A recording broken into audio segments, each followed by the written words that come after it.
Et tout de suite, Guy Carlier, Carlier Libre. Bonjour Guy, bienvenue. Bonjour Guy. Mais bonjour Cécile, bonjour Patrick, bonjour à tous. Il ne roule pas qu'à l'électrique, mon cher Guy Carlier. Alors Guy, l'actualité vous donne du grain à moudre ce matin avec la nomination d'Elisabeth II, la première ministre. Oui, c'est vrai, du grain à moudre, enfin du grain à moudre peut-être, mais sûrement pas un grain de folie, parce que le moins qu'on puisse dire spontanément et sans a priori politique, c'est qu'au premier abord, Elisabeth Borne, c'est pas Jacqueline Maillan. On devine qu'à la fin du Conseil des ministres, c'est pas elle qui va clore la séance en chantant pose les deux pieds en canard, etc. Non, Elisabeth, c'est une austère, une rigoureuse, une spartiate. Au moins, on est sûr qu'avec elle, on ne risque pas l'abus de biens sociaux pour achat de sous-vêtements coquin.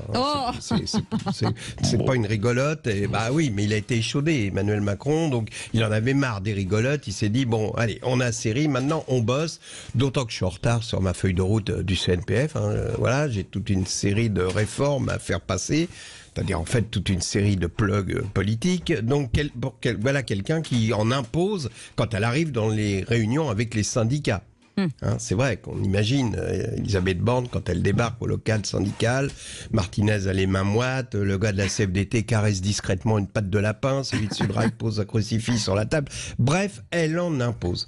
D'ailleurs, cette nuit, j'ai lu toute une documentation pour me familiariser avec notre nouvelle première ministre, et j'ai lu notamment un livre qui lui est consacré et qui a pour titre Elisabeth Borne, la rigueur comme art de vivre. Vous voyez déjà. Oui, donc, ça démarre bien.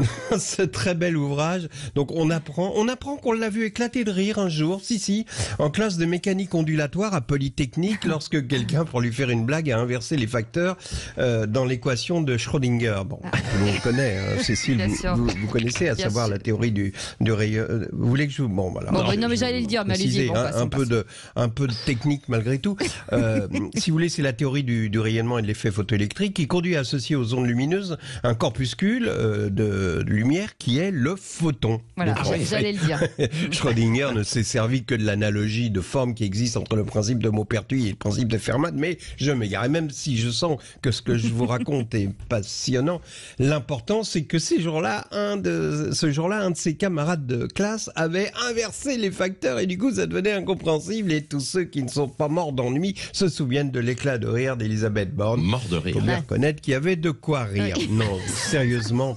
MDR. Savez-vous que toute cette carrière, vraiment, c'est impressionnant parce que elle n'a fait que des classes techniques, elle a été ingénieure des ponts et chaussées, elle a été promue au grade ingénieur en chef du corps des ponts et chaussées, donc Polytechnique est une des grandes écoles militaires françaises, et évidemment, le Graal, sa quête du Graal, c'était de devenir conseillère de Lionel Jospin. Là, je vais te dire, quand t'aimes la rigueur, t'es servi. On imagine bien leur réunion de travail, un bureau au mur nu, éclairé par une simple ampoule au plafond. Enfin bon, bref. Je vais oublier la rigueur parce que c'est quand même une chronique d'humour. Venons-en à un thème cher à Patrick, la liberté des corps.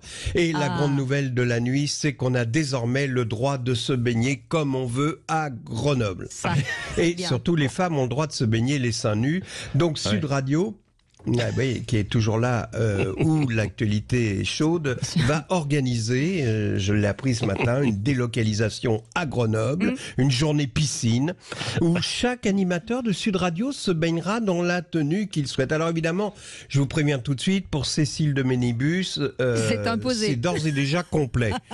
C'est pas la peine, c'est d'ores et déjà complet. Par contre, il reste quelques places pour le bain d'Arlette Chabot. Et pour celui d'André Berkoff avec son maillot de Borat, vous savez, l'espèce de truc vert qui est aux épaules.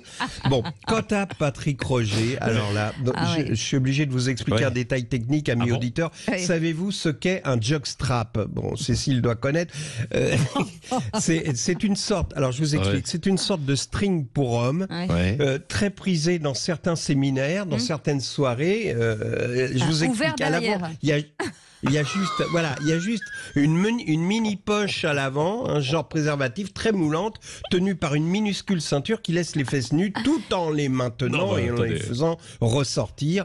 Et donc, c'est à cette ceinture donc sont fixées donc deux minuscules lanières, je dis, qui font ressortir les fesses. Et ça, bomber les fesses. Mais c'est moins cher, il y a moins de tissu. Porte le jackstrap à merveille.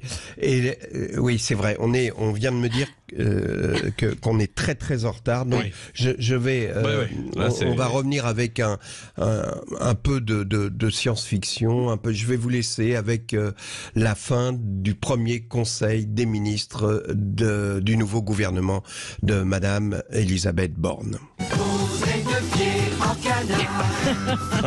C'est la chenille qui redémarre. Difficile de refaire une interview sérieusement. Après ça, on va essayer tout à l'heure à 8h15. On reviendra sur les seins nus et le burkini dans les piscines de Grenoble. Et ce sera avec Elisabeth. Et le jackstrap. Je suis pas sûr qu'elle en parle. Mais en tout cas, ne vous trompez pas de sens, Patrick, quand vous mettrez votre jackstrap. J'ai appris quelque chose au moins ce matin. C'est déjà ça. Merci Guy Carlier. À réécouter. Allez, Gilles Legendre, invité politique aussi tout à l'heure à 8h15. Et le journal dans un instant.